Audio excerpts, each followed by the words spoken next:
السلام علیکم ورحمۃ اللہ وبرکاتہ۔ بسم اللہ الرحمن الرحیم۔ الحمد للہ رب العالمین، وصلی اللہ علی محمد وآلہ الطیبین الطاہرین۔ تمام عالم اسلام کو، عاشقان آل محمد علیہ الصلوۃ والسلام کو، مومنین کو عید مبعث کی مبارکباد پیش کرتا ہوں۔ یہ تاریخ انتہائی اہم اور زندگی ساز تاریخ ہے۔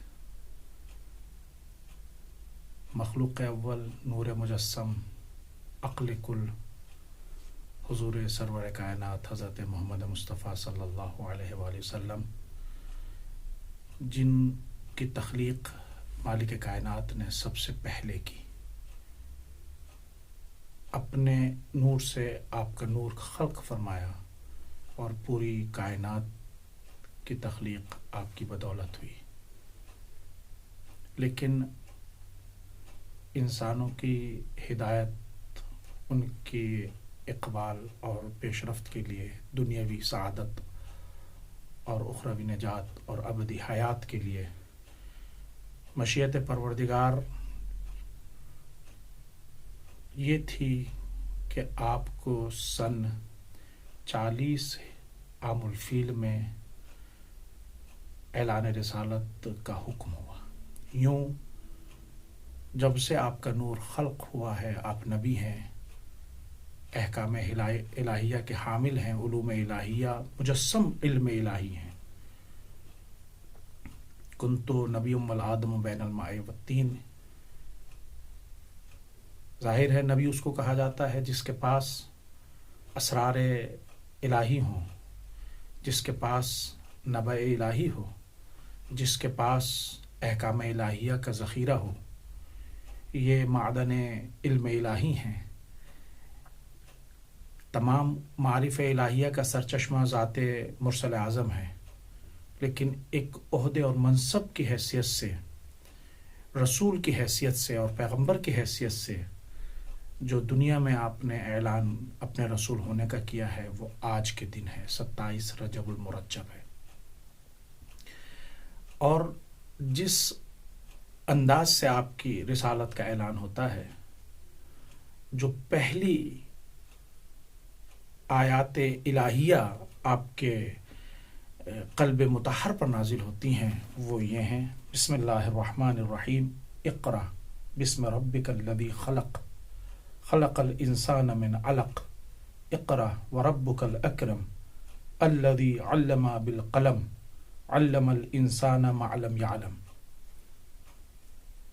پڑھیے بسم اللہ الرحمن الرحیم، پڑھیے اے میرے حبیب، پڑھیے بسم رب کا، اپنے پالنے والے کے نام سے پڑھیے، الذی خلق، وہ پالنے والا جس نے آپ کو پیدا کیا ہے، خلق الانسان من علق، انسان کو خلق کیا ہے، اقرا، پھر پڑھیں، وربک الاکرم، آپ کا پالنے والا صاحب کرامت ہے، انتہائی عظیم کرامت والا ہے، الذی علم بالقلم، جس نے قلم کے ذریعے تعلیم دی ہے، علم الانسان ما لم یعلم، اور انسان کو وہ سب کچھ سکھا دیا ہے، بتا دیا ہے، اس کو تعلیم دے دی ہے جس کا اس کو علم نہیں ہے۔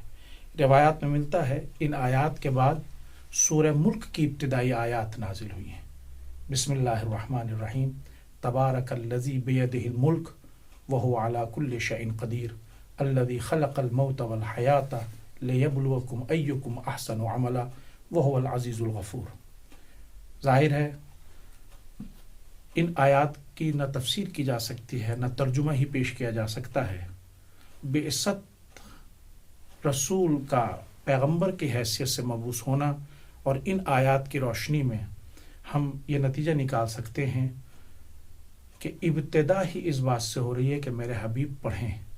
ان 5 مختصر سی آیتوں میں جو سورہ اقرا کی 5 آیتیں تھیں، 7 مرتبہ ایسی چیزوں کا تذکرہ ہوتا ہے جن کا تعلق پڑھنے سے، قلم، علم، تعلیم، علمہ، معلم یعلم، یعنی علم اور علم سے متعلق اشیاء کا تذکرہ 7 مختصر سی چھوٹی سی آیتوں میں ہوتا ہے۔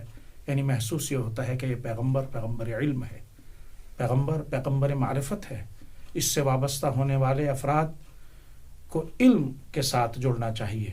جب ہم آج بعثت کے اعمال میں بھی اعمال کا پر نگاہ ڈالتے ہیں تو شب بعثت میں بھی کچھ ہمیں کرنے کے لیے معصومین علیہم الصلوۃ والسلام نے تعلیم دی ہے، اور روز بعثت میں بھی غسل ہے، زیارت ہے، شب بعثت میں احیاء ہے، پوری رات کی شب بیداری ہے، مخصوص نماز ہے جس میں الحمد ہے، 4 قل ہیں، سورہ یاسین ہے، ان پر بھی گفتگو نہیں کی جا سکتی ہے۔ ایک چیز جو مستحب ہے ان دنوں میں، ایک ہے امیر المومنین حضرت علی علیہ الصلوۃ والسلام کی زیارت، شب بعثت میں بھی اور روز بعثت میں بھی۔ روز بعثت میں رسول اسلام کی بھی زیارت ہے۔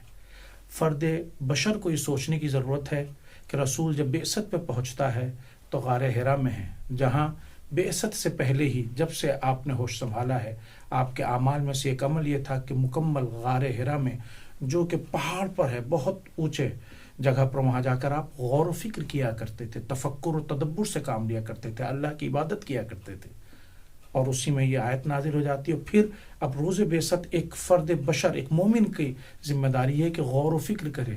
رسول کے مبعوث ہونے کا دن ہے اور زیارت امیر المومنین کی پڑھی جا رہی ہے، جو اس بات کی طرف اشارہ ہے کہ جہاں ہمیں رسول کو یاد رکھنے کی ضرورت ہے، وہاں اس شخصیت کی بارگاہ میں بھی اظہار عقیدت کرنے کی ضرورت ہے جس کی قربانیوں کی بنیاد پر رسول کی بعثت اپنے ہدف تک پہنچ سکی، اور بعد رسول جو شیطان صفت افراد نے یہ فتنہ بونے کی کوشش کی تھی کہ پیغام رسالت دب جائے، رسول اللہ کے جانشین اور علم رسول کا باب علی مرتضیٰ علیہ الصلوۃ والسلام نے رسالت کو بھی بچایا، امامت کو دوام بھی بخشا، اور رہتی دنیا تک پیغام رسالت کو زندہ رکھا۔